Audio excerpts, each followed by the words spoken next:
Hi, this is Dr. Gregory Sadler. I'm a professor of philosophy and the president and founder of an educational consulting company called Reason.io, where we put philosophy into practice. I've studied and taught philosophy for over 20 years, and I find that many people run into difficulties reading classic philosophical texts.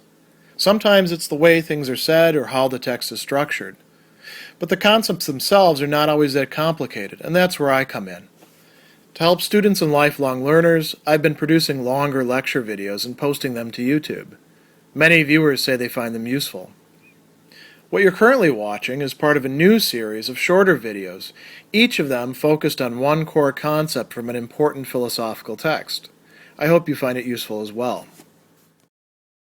In Book 1 of his Novum Organum, Francis Bacon very famously identifies and then discusses 4 key idols of the human mind. These are ways in which human minds go astray in their reasoning about, study, understanding of the natural world, and by implication, as human beings are part of that also of themselves. And the first of these idols that he treats, he calls the idols of the tribe, and these are going to be, as he says, it's translated here as inherent in, or we could say based in, fundata in Latin, human nature itself and the very tribe or race, gentium, of human beings, of homines. And he goes on and says that man's sense is falsely asserted to be the standard of all things. So anybody who's going to be claiming that the senses tell us everything we need to know is going to be falling into this particular cognitive defect, we could call it. That's another way of translating idol. And he says, on the contrary, all the perceptions, both of the sense and the mind, bear reference to the human being and not to the universe as such. And the human mind resembles, so here's a nice analogy, those uneven mirrors which impart their own properties to different objects from which rays are admitted and distort and disfigure them. So it's not that they're completely blocking things off, but they distort. They lead us to misunderstand and misperceive things. And as he's summing up the idols of the tribe in little section 52, he says, these are the idols of the tribe, and then he lists a number of different ways in which they arise. So one is the uniformity of the constitution of the human spirit, meaning that we all share the same basic, fundamental mind approach to things. That's the constitution of the human spirit, and that's going to lead us astray in certain ways, and we'll talk about that in a bit. Or it could be what we call prejudices, and prejudice means quite literally making a judgment, that's where the judico, in advance, the before. So we've decided ahead of time, I like this idea, I don't like this idea, then we try to make things fit. He also talks about the limited faculties of the human intellect, or its restless agitation, Then he also talks about the interferences of the passions. We would nowadays call these emotions, but we could also say affects if we wanted to. And it's going to include, as we're going to see, the will.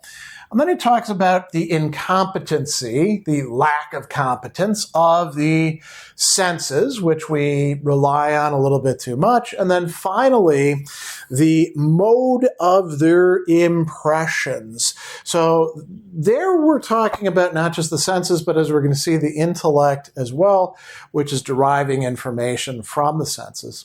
Now, going back a little bit further, in each section, he's going to discuss one of these, or in the case of one of these problems, he's going to discuss it in two sections.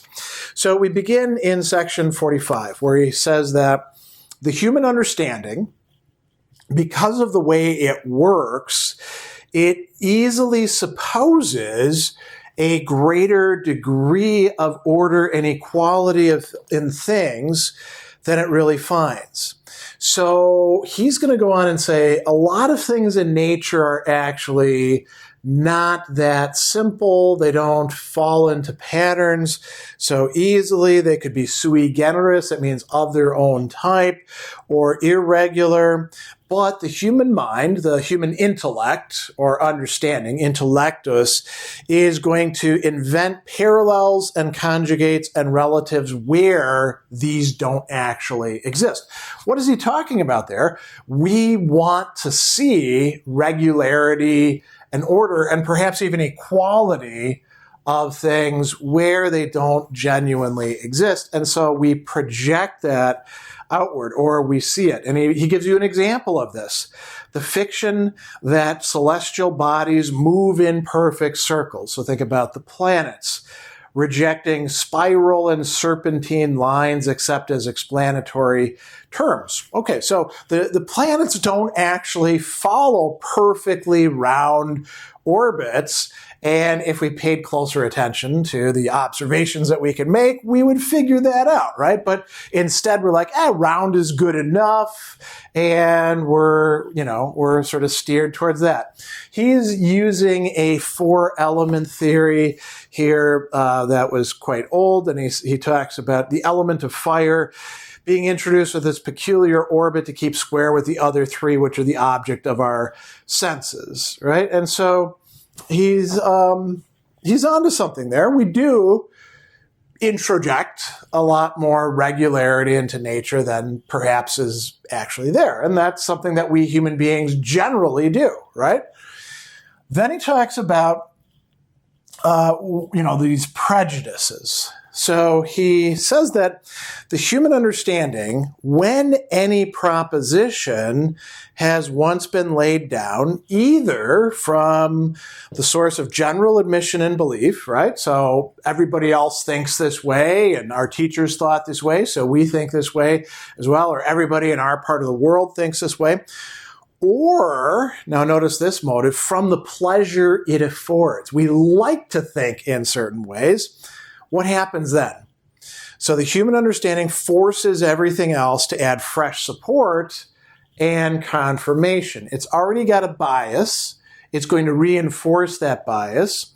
And he says, although most cogent and abundant instances may exist to the contrary, it either doesn't observe them, or it despises them, or gets rid of and rejects them by some distinction with violent and injurious prejudice, rather than sacrifice the authority of its first conclusions.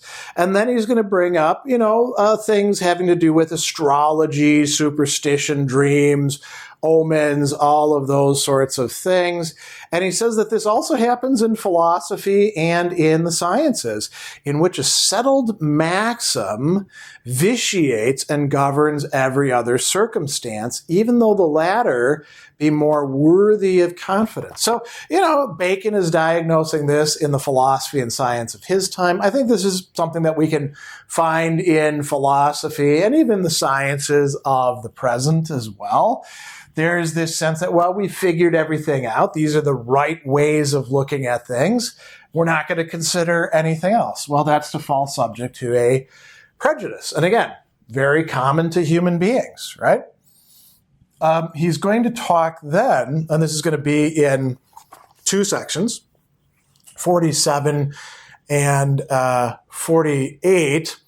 He's going to say the human understanding is most excited by that which strikes and enters the mind at once and suddenly, and by which the imagination is immediately filled and inflated. It then begins to conceive and suppose everything is similar to the few objects which have taken possession of the mind. So we jump to, we could say, hasty conclusions about how things are, and then we just, sort of project that on there. So getting easily excited. But he also talks about the human understanding being active and not wanting to halt or rest, but pressing forward. And so he gives a really interesting example here. He says, we cannot conceive of any end or external boundary of the world. It seems necessarily to occur to us there must be something beyond, nor can we imagine how eternity has flowed on down to the present day, since the usually received distinction of an infinity with a before and after cannot hold good. Then it would follow that one infinity is greater than another, and that infinity is wasting away and tending to an end. So this is from the weakness of our own minds. And he says, this also is going to affect philosophy as well. Then we get to a really interesting section. So, so far we've got 3 out of the 6 that have been discussed. The ways in which the passions are going to interfere with our intellect. He says that the understanding is not a dry light. So, there's a metaphor here of the understanding sort of casting its light out onto the world and illuminating things, which then it grasps. Well, it's not just by itself. There's other faculties that get involved by the fact that we're human beings, right? The human mind is not just an intellect. So the translation here is that it is with a tincture. Actually, the better way of translating it is it receives a tincture of what? So a tincture infusionem, right? Tincture, you could think about coloring. Infusionem, there's something flowing into it. And an infusion of what?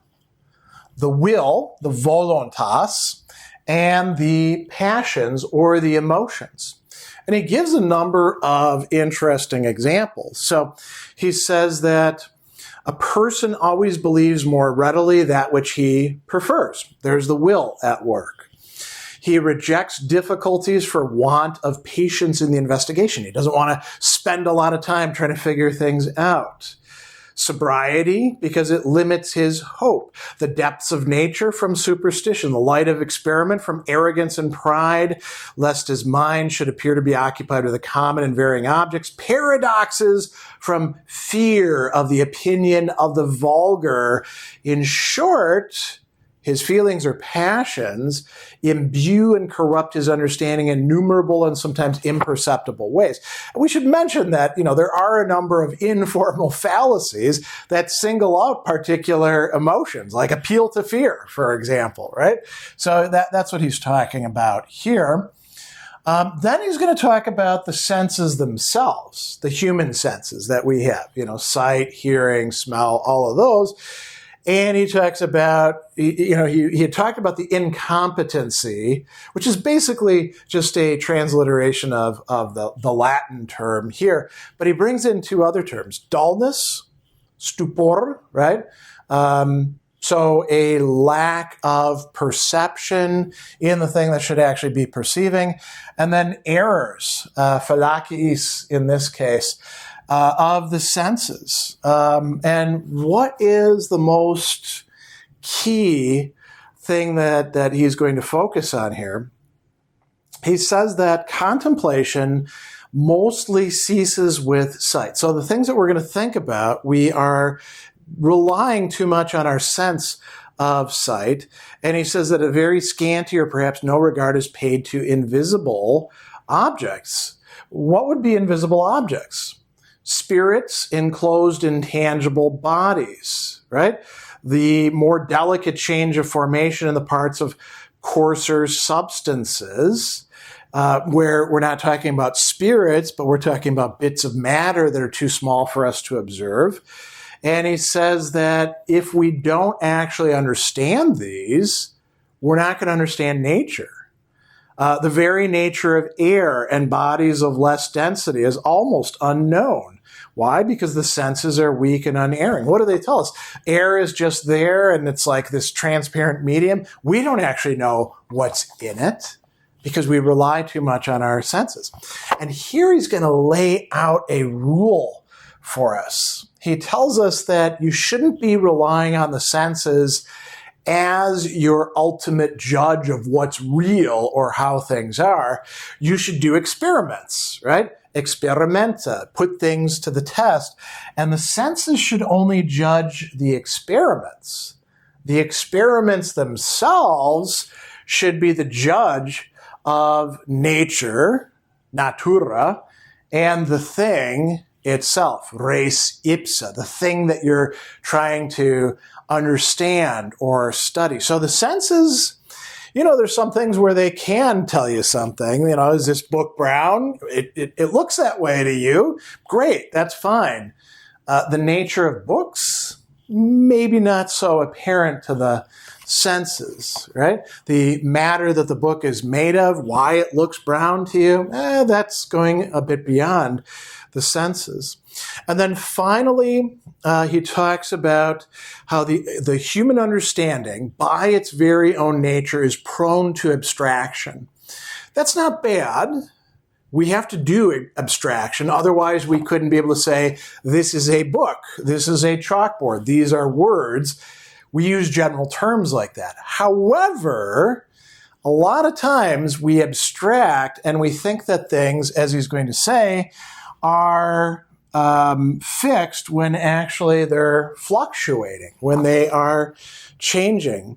And he says that it's best to consider matter, its conformation and the changes of that conformation, its own action, the law of that action or emotion. Forms are a mere fiction of the human mind, unless you want to call the laws of action by that name. So we actually have to see what's there rather than assuming that there are fixed forms that are completely stable that we're finding in nature. But, human beings are prone to do that. So these are the idols of the tribe, the kinds of mistakes, cognitive defects, whatever you want to call them, that human beings, just by being human beings, are going to all be prone to. And if we know what they are, then we can adjust for them or try to prevent ourselves by being taken in by these particular idols.